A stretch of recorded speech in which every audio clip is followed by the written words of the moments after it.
Hello friends, Prabhakar Singh knowledge अड्डा में एक बार फिर से आपका स्वागत है। फ्रेंड्स, हम लोग विज्ञान कक्षा 10 पढ़ रहे थे, जिसके एमसीक्यू क्वेश्चंस को हम लोग आज कवर करेंगे। तो हम लोग चैप्टर वाइज एमसीक्यू पढ़ रहे हैं। तो आज का हमारा चैप्टर है तत्वों का आवर्ती वर्गीकरण।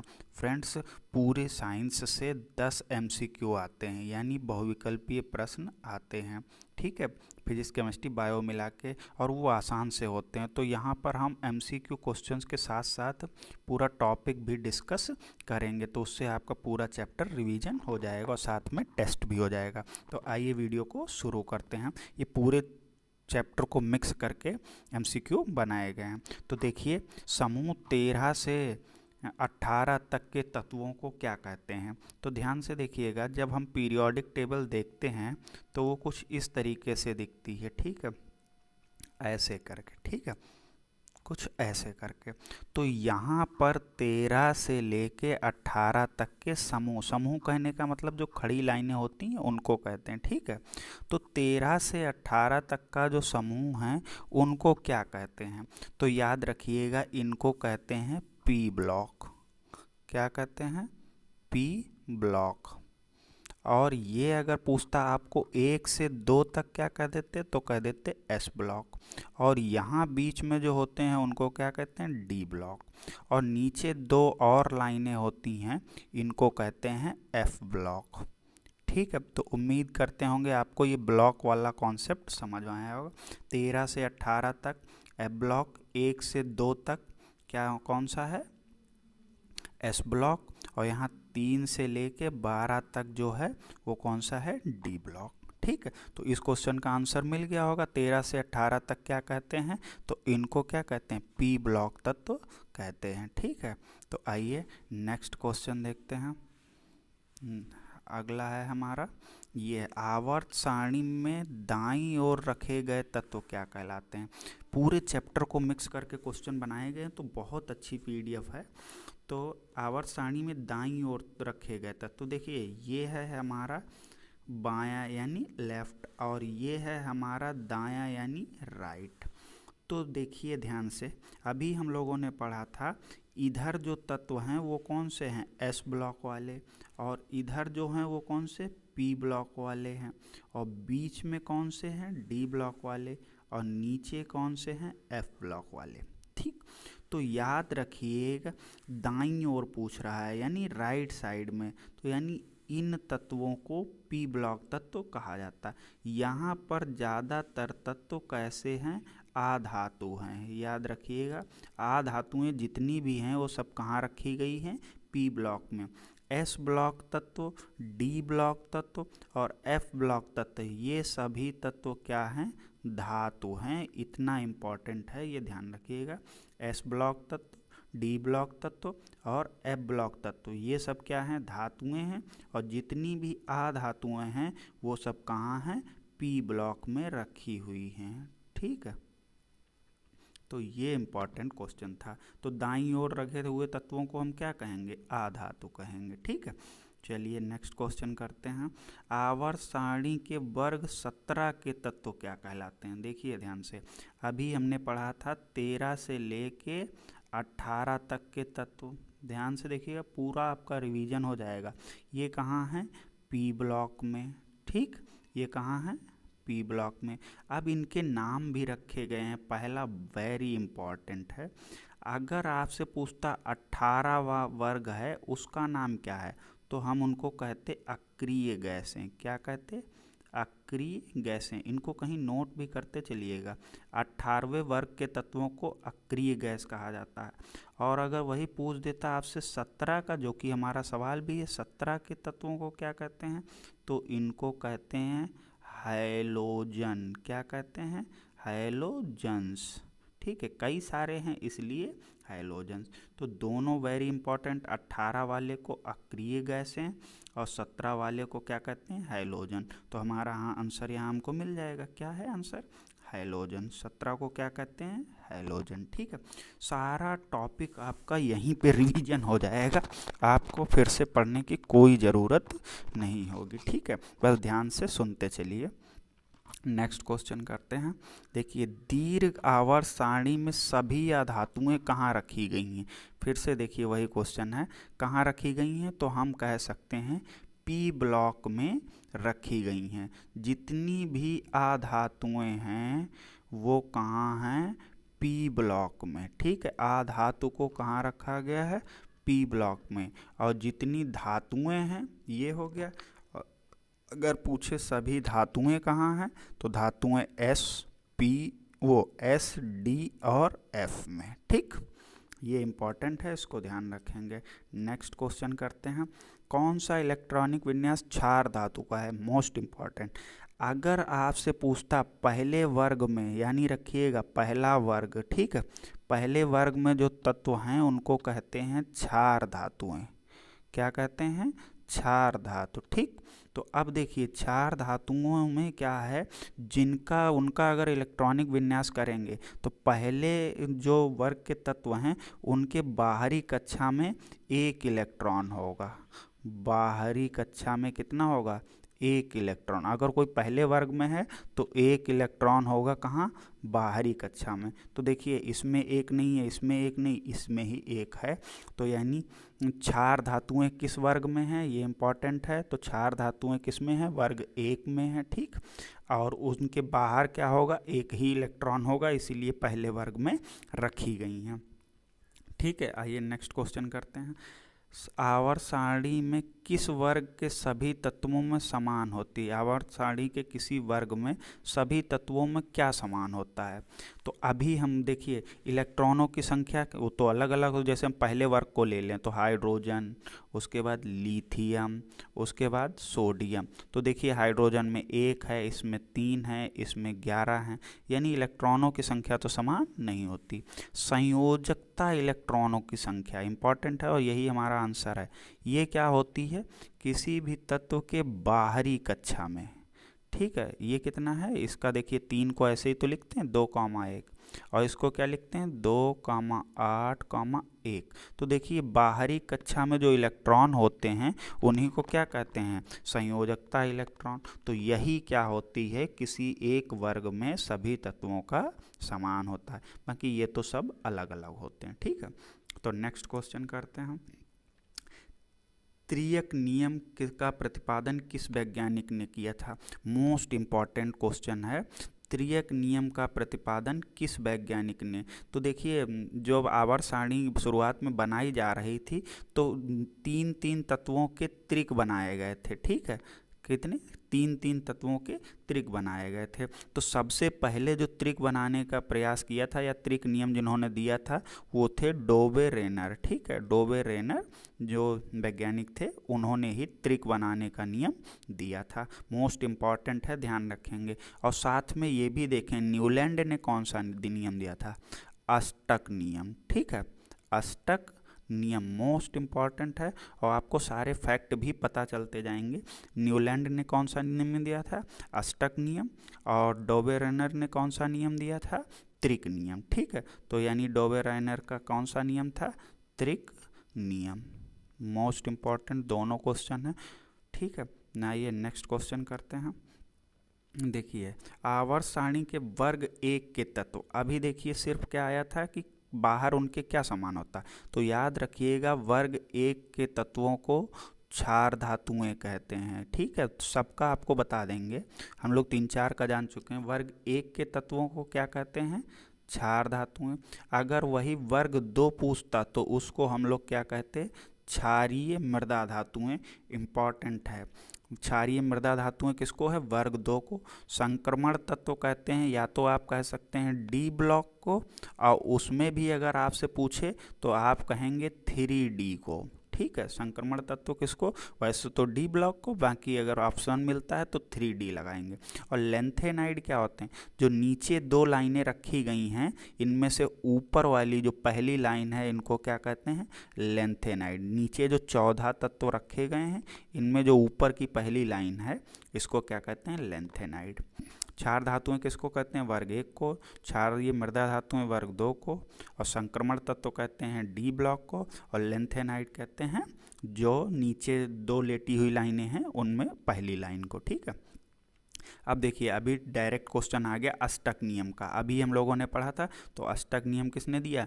न्यूलैंड ने। वेरी इंपॉर्टेंट है, न्यूलैंड ने कौन सा नियम दिया? अष्टक नियम। ठीक है, अष्टक नियम। और अभी एक पढ़ा था त्रिक नियम, तो वो त्रिक किसका था? डोबे रेनर का। ठीक है, त्रिक नियम किसका था? डोबे रेनर का। तो ये याद रखेंगे, त्रिक नियम था डोबे रेनर। ठीक है, ये अलग अलग इंग्लिश का नाम है, तो डोबे राइनर भी कहते हैं। तो ये त्रिक नियम आप ध्यान रखेंगे, और ये अष्टक नियम किसका है? न्यूलैंड का। आगे देखते हैं, निम्नलिखित सेटों में तत्वों को कौन सा युग्म एक जैसा रासायनिक गुण, एक जैसे रासायनिक गुण किसके होंगे? तो देखिए एक वर्ग में जितने भी तत्व हैं अगर उनका वर्ग समान है तो उनके रासायनिक गुण भी समान होंगे। मोस्ट इम्पॉर्टेंट लाइन है, वर्ग अगर समान हैं तो रासायनिक गुण भी समान होंगे। ये बहुत इम्पॉर्टेंट लाइन है। ठीक है, रासायनिक गुण क्या होंगे? समान होंगे। अब ढूंढिए किसका वर्ग समान है, ये लाइन कहीं नोट कर लीजिएगा। तो देखिए सोडियम और एल्यूमिनियम ये तो अलग अलग के हैं, आर्गन और पोटेशियम भी अलग हैं, बोरॉन और जर्मेनियम भी अलग हैं।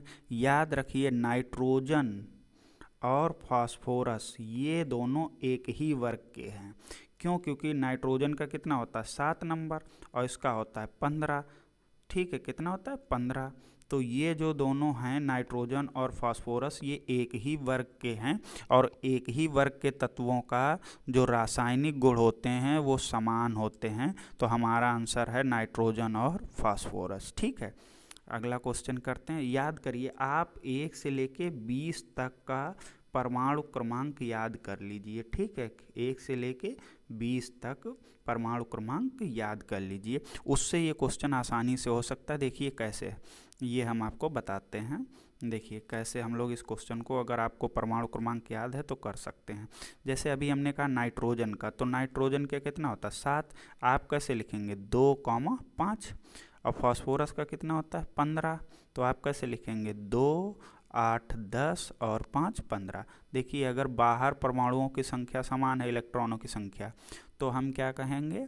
ये एक ही वर्ग के हैं। तो यानी नाइट्रोजन और फास्फोरस एक ही वर्ग के हैं।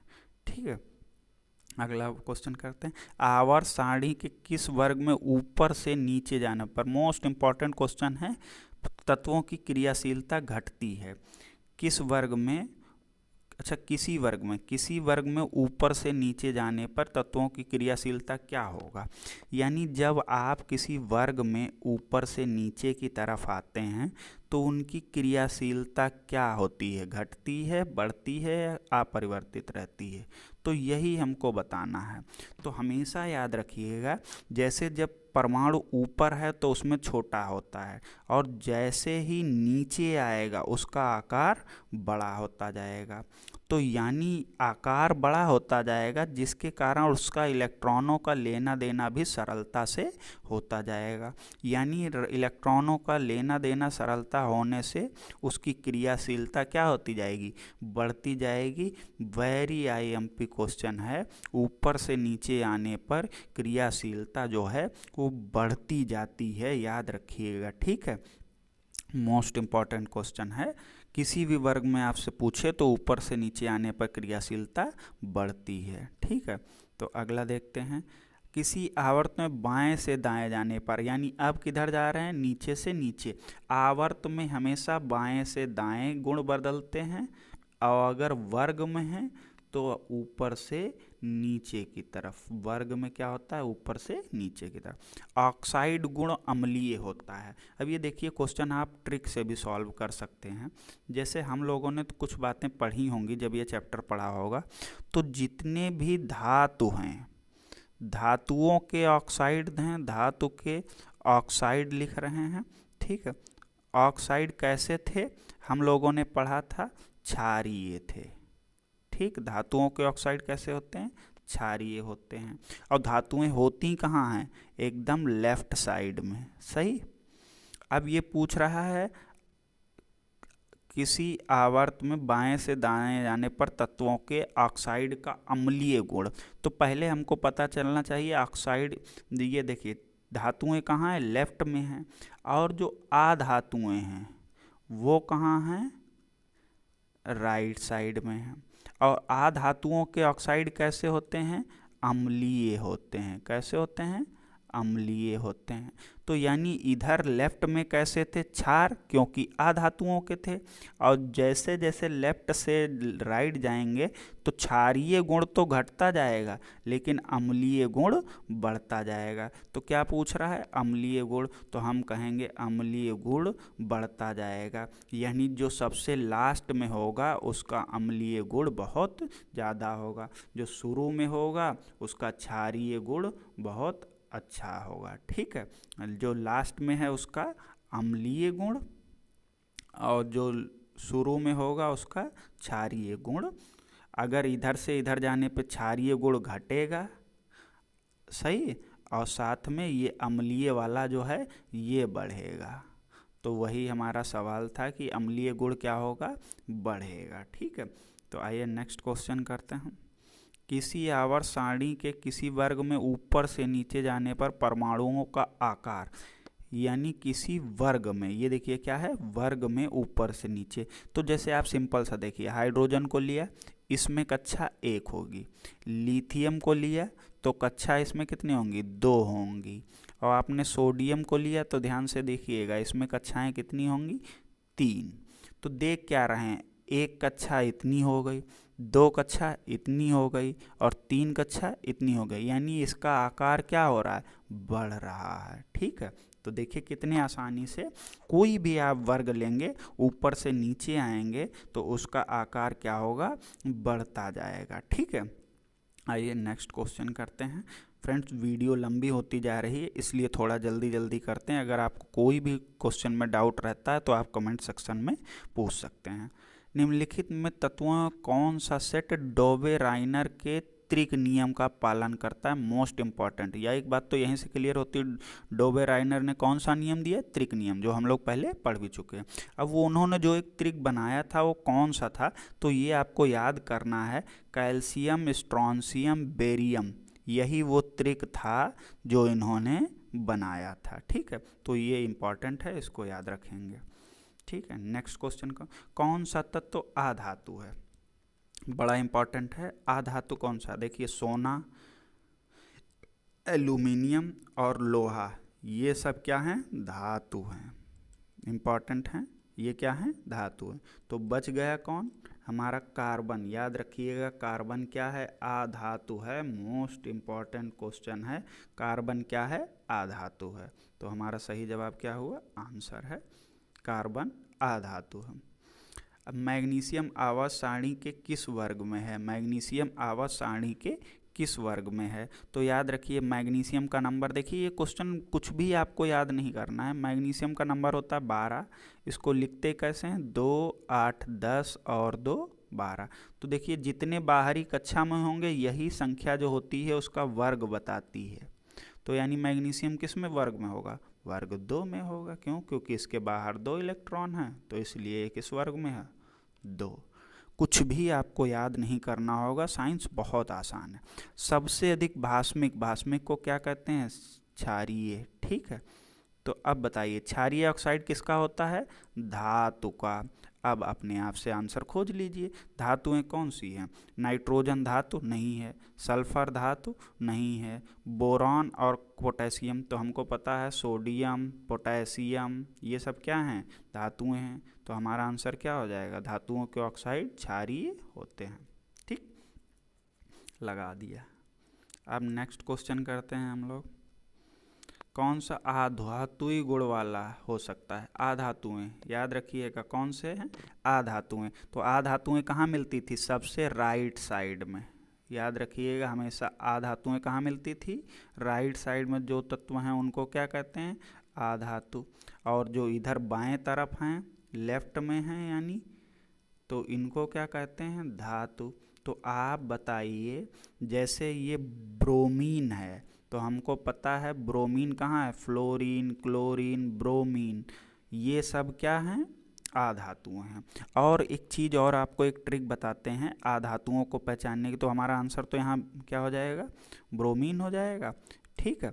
और देखिए अब आपको कैसे पहचानना बताते हैं कि आधातुएं क्या होंगी। एक मिनट, इसको इरेज कर लिया जाए। तो अब देखिए आधातुएं पहचानने की बहुत आसान सी ट्रिक है। याद रखिएगा, जो भी तत्व गैस अवस्था में है, किसमें, गैस अवस्था में है, तो वो 100 का 100% क्या है, आधातु है। ठीक, क्या है, आधातु। यानी ब्रोमीन जो है वो क्या है, आधातु है। और याद रखिएगा कुछ जो आधातुएं हैं वो द्रव अवस्था में भी पाई जाती हैं। जैसे कि ब्रोमीन जो आधातु है वो कैसी है, द्रव अवस्था में पाई जाती है। फिलहाल ये वाली ट्रिक बहुत जगह काम करेगी, केवल यही अपवाद है, बाकी ज़्यादातर आधातुएं कैसी हैं, गैस होती हैं। ये इम्पॉर्टेंट है। कोई आपको आधातु छांटने को कहे तो जितनी भी गैसें हैं वो सब कैसी हैं, आधातु हैं। और एक इसको भी ध्यान रखेंगे, ब्रोमीन, जो कि द्रव अवस्था में है। ठीक है, नेक्स्ट क्वेश्चन का, संक्रमण तत्व कौन सा है। तो अब बताइए, हम लोगों ने शुरुआत में ही पढ़ा था कि जो तत्व यहाँ नीचे डी ब्लॉक में रखे गए हैं उनको क्या कहते थे, संक्रमण तत्व। ठीक है, अब देखिए डी ब्लॉक में भी हमने कहा था जो ऊपर की पहली लाइन होती है जिसको हम लोग 3D कहते हैं, तो उसमें जो तत्व हैं उनको क्या कहते हैं, संक्रमण तत्व।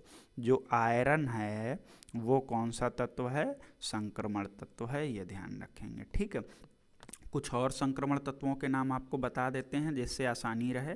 तो देखिए कौन से हैं, कुछ जो 21 से लेके 30 तक, परमाणु क्रमांक 21 से लेके 30 तक जो तत्व हैं वो कौन से होंगे, संक्रमण तत्व होंगे। तो उसमें आप देखिए सिंबल लिख दे रहे हैं, scandium, titanium, vanadium, chromium, manganese, उसके बाद आयरन, उसके बाद कोबाल्ट, उसके बाद निकल, और फिर है कॉपर, और फिर है जिंक। ये तत्व क्या कहलाते हैं, संक्रमण तत्व कहलाते हैं।